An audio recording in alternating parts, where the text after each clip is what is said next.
This is a very fast video. I normally don't do this. I normally like to write my scripts and edit them and prepare before I upload videos, but I'm away right now, so I don't really have that luxury.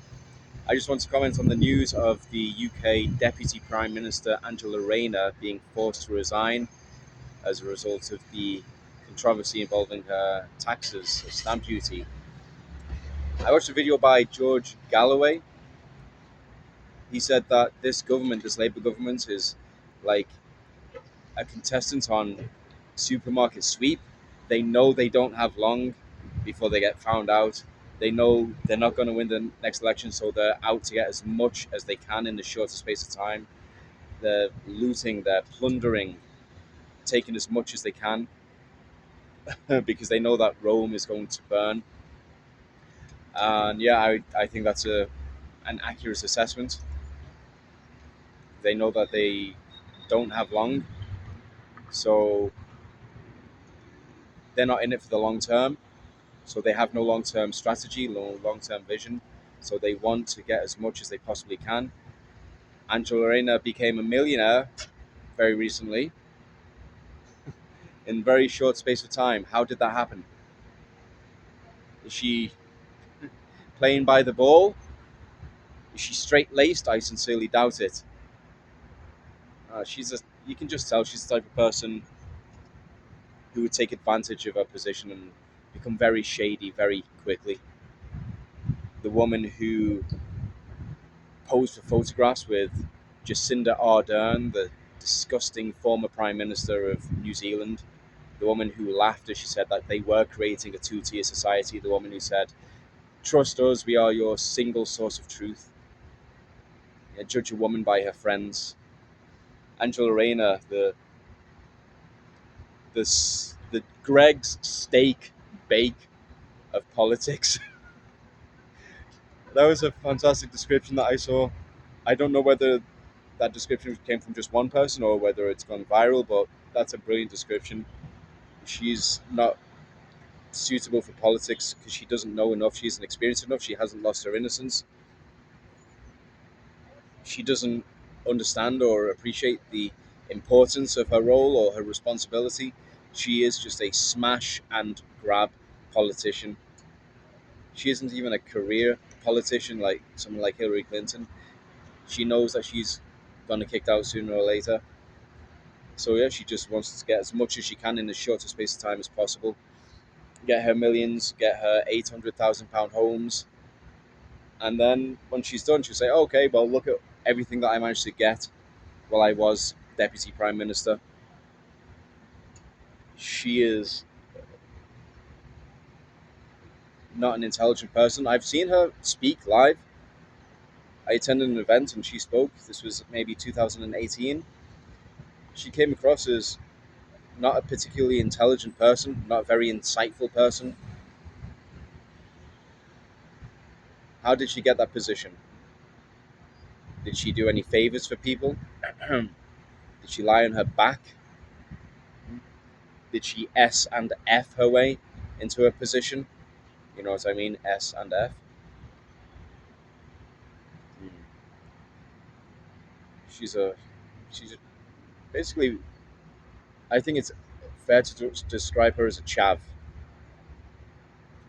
and the fact that she was elevated to the position of deputy prime minister of the United Kingdom, that's a disgrace. That's shameful in itself, and I think it should reveal how little authority those positions actually hold. It doesn't matter who the deputy prime minister is because that person is not going to make any decisions. And the prime minister of the UK, you can say the same thing about him. He isn't making any decisions. His policies come from Davos, Switzerland. He explicitly said himself he prefers Davos to Westminster. He does not act in accordance with the will of the people. He's a vile human being, a very dangerous, weak man who wants to imprison people for posting unapproved political opinions on social media. And then he lies to Donald Trump and says, "We've had freedom of speech for a long time in the United Kingdom, and we're very proud of that record, and we'll have freedom of speech for a long time."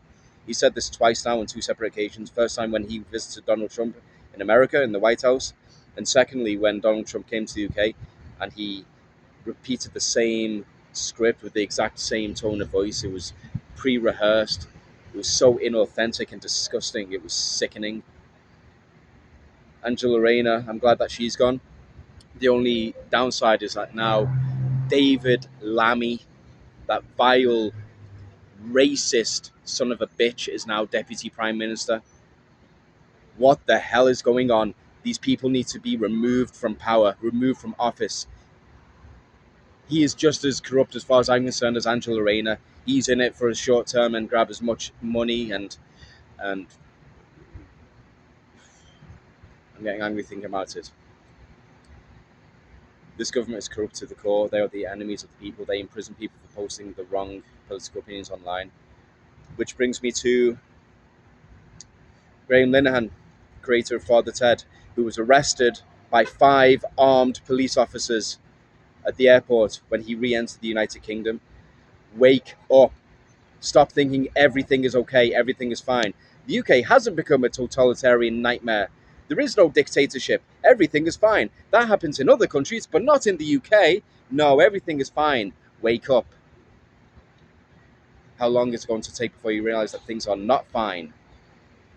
How long until the police come knocking at your door for posting the wrong political opinions on social media? Oh, that won't happen to me. I'll just stay safe and say things that I know to be approved. Don't do that. Don't be a bootlicker. Exercise your right to freedom of speech. There is going to be more and more civil unrest. You can only pull an elastic band so far before it snaps, and I think this is being deliberately engineered. Tony Blair plays a big part in this, the man who is desperate for digital IDs to be introduced. I saw recently Good Morning Britain, the TV show, on their Twitter, they released a poll asking people if they would welcome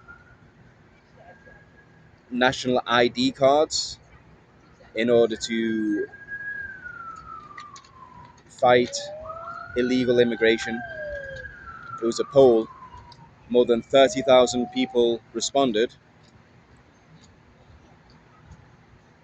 It was an overwhelming no response, 85%. And that's good. And everybody needs to reject digital ID,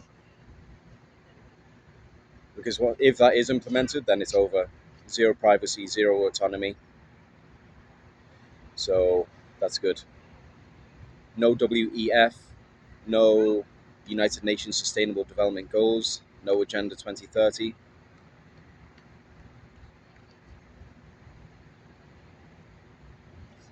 Interesting times that we live in.